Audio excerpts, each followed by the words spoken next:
Magandang araw mga kaibigan. Ito po, mga residente ng Tacloban City nagalit sa presidente. Tinawag siya na sinungaling. So, bakit? Ito, panoorin natin ang interview ni Tropang Bisaya, isang DDS vlogger. Salamat, Tropang Bisaya. Nasa Tacloban siya ngayon para sa Maisog Rally. In-interview niya ang mga residente. Ito, nagbuhos ng galit, sama ng loob ang mga residente ng Tacloban laban sa presidente. Anong masasabi niyo po doon sa sinasabi ni BBM na wala daw na itulong si Pangulong Duterte sa mga biktima ng Yolanda? Napakasinungaling po. Sinungaling, as in sinungaling siya. Kasi alam ng mga taong bahay at taong Tacloban na si Duterte ang may tulong sa kanila. Ito, katulad dito sa pamamahay po. Katulad dito. Sino man ang nagawa nito ng mga pabahay kung hindi si Duterte ang nagtulong sa mga survivor ng Yolanda? Ano ba yung tatay ni BBM? Yan. Pinalibing ba? Wala. Hindi. Si former President Duterte ang nagpapalibing. Nanakit po kami sa administrasyon ni President BBM dahil isa po kaming nabudol dahil na nakaraang eleksyon, sacrifice talaga namin, grabe. Walang hinihingi na kapalit kahit pira. Wala kami natatanggap. Dahil gusto lang namin na sumunod kami sa kay Ma'am Inday Sara. Kasi si BBM yung dinalan niya. So ngayon nangyari, ginawa niya, wala siyang utang na loob. Dahil sa lahat ng mga promise niya, pangako niya kay former President Duterte, siya ang sumunod sa mga bell. Lahat ng mga nagawa ni former President Duterte na hindi natapos yung mga project niya po. Nangako siya ang susunod na sumusuport, siya ang magpapatuloy. So ngayon hindi niya ginagawa. Mga sinungaling yun sila. Yun po, may pahayag ang Pangulong Marcos Jr. sa kanyang social media page na walang nagawa ang dalawang administrasyon, Noynoy and Duterte, sa pag-rehabilitate ng Yolanda victims. Mabigat na akusasyon yun.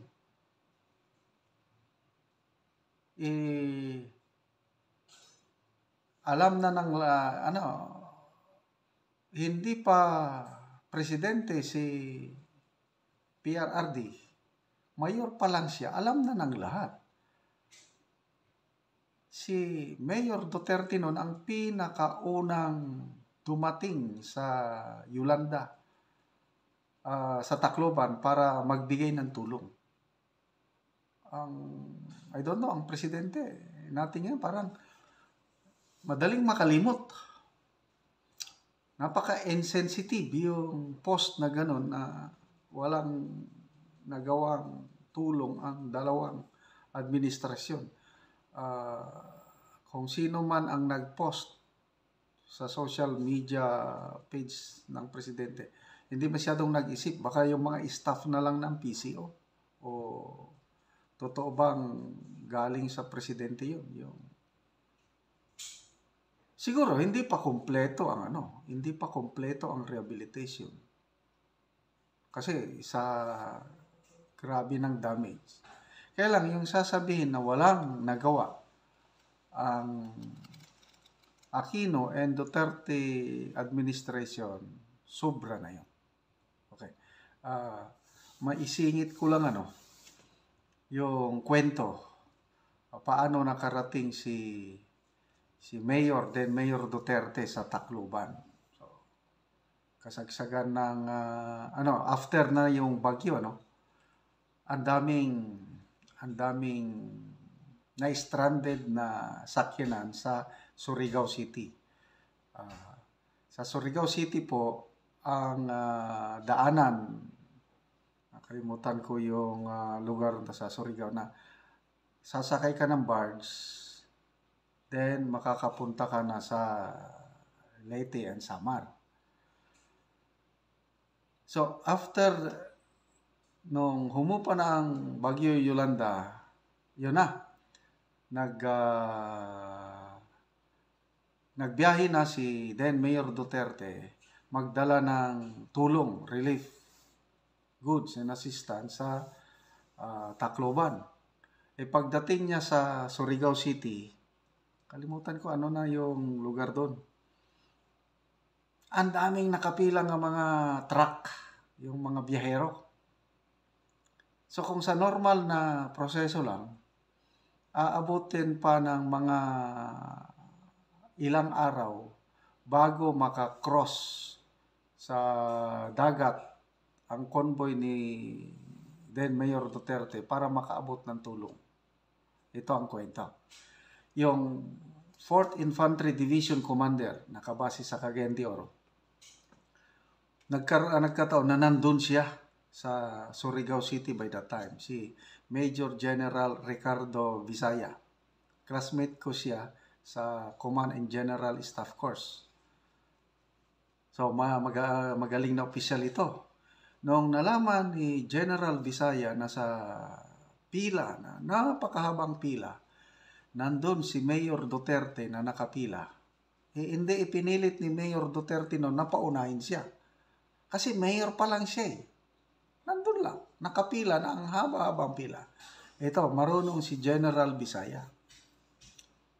Kinausap niya ngayon ang management ng Philippine Ports Authority. In-explain niya yung sitwasyon na nangangailangan ng tulong, pagkain, tubig at iba pang assistance ang mga biktima ng Yolanda sa Leyte, specifically Tacloban. Nag-request si General Visaya sa management ng Philippine Ports Authority kung pwedeng paunahin yung convoy ni Mayor Duterte. Sa kabutihang palad, pumayag yung manager. Siyempre, 2-star general yung nakikiusap na. So, nung pumayag na, pumunta na si General Visaya, so sinaluduhan niya si Mayor Duterte. Sir, pwede na kayong mauna. Kasi kailangan talaga yung tulong. Ako nang bahala. Kinausap ko na ang PPA, kinausap ko na itong mga truckers, at pumapayag sila nga mauna kayo. Ayun. Lumusot kaagad ang convoy ni then Mayor Duterte. Kaya siya, si Mayor Duterte, ang pinakaunang nakarating sa Tacloban. At nung nakita niya yung damage, ano yung sabi niya? Nasaan ang Diyos? Bakit niya pinayagan yung ganitong sakuna? Something like that. Na doon siya umiyak. So doon mo makikita yung puso ng isang Rodrigo Duterte. Mayor pa lang siya, hindi niya teritoryo ang Tacloban, nauna siya doon, pinakaunang alam ng taong bayan yung ganyan. Tapos, ang presidente ngayon na nakaupo, magsasabi na walang nagawa ang Duterte administration. Kaya, ano na lang ang galit ng na-interview na Tacloban residents ng bahay niya, tinakita niya ang bahay, nakatira, PRRD ang nagpagawa. Tapos sabing walang nagawa. Ay, Jesus. Yun na, tama yung residente na walang utang na loob. Nabanggit tuloy yung sino ang nagpalibing sa Marcos Sr. Di ba? PRRD. Nakalimutan na ng presidente. Paano nanalo ang isang candidate, Bongbong Marcos, na naging presidente? Dahil kay then Mayor Inday Sara. Ang daming nagsasabi ngayon na kung hindi dahil kay BP Inday Sara, hindi sila boboto sa kandidatong Bongbong Marcos Jr. Kahit ako, buong pamilya ko, makasara kami. Ilocano kami. We considered ourselves na Marcos loyalist. Kaya lang kung noong 2022, pag nagkandidato si then Mayor Inday Sara na presidente, doon kami kay Mayor Sara. Kasi yung Bongbong Marcos, hindi ko naman, naririnig ko lang ang Bongbong Marcos, anak ng Presidente Marcos Sr. Kaya lang, hindi ko siya masyadong kilala. Kaya lang, nung si Mayor Sara, kasi ako, ang tagal ko na sa Mindanao, from 1985 up to now, Mindanao, kilala ko na ang abilidad ng mga Duterte. Mula sa ama, mula sa mga anak. Balitang-balita kung gaano yung tindi ng malasakit ng mga Duterte. Kaya sayang kung nagkandidato lang sana, kung itinuloy ni Mayor Sara na naging presidente, siguradong mananalo. Kasi siya ang nangunguna sa mga surveys. Tapos, anak siya ng presidente. Ikakampanya siya ng presidente.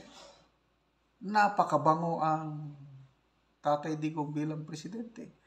Siguradong mananalo. Kaya yun ang malaking question mark ngayon. May mga nababasa akong comments na ito ngayon dahil nagkakagulo tayo sa politika. Sabi ng mga ibang netizens, kasalanan ito ni VP Sara. Bakit?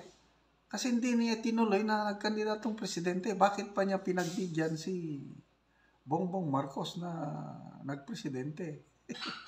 Anyway, hindi natin alam yung dahilan bakit pumayag si VP Sara. Mayroong mga haka-haka na parang pinagbigyan lang dahil mas matanda si BBM. Tapos may usapan na after yung 6-year term ni BBM as president, dapat ang susunod si VP Sara. Parang yun ang kasunduan. Ngayon, wala na. Hindi na lumalabas, hindi na nasusunod yung kasunduang iyon. Kaya ito na, grabe na ang alitan ng Marcos at Duterte family. Yun na.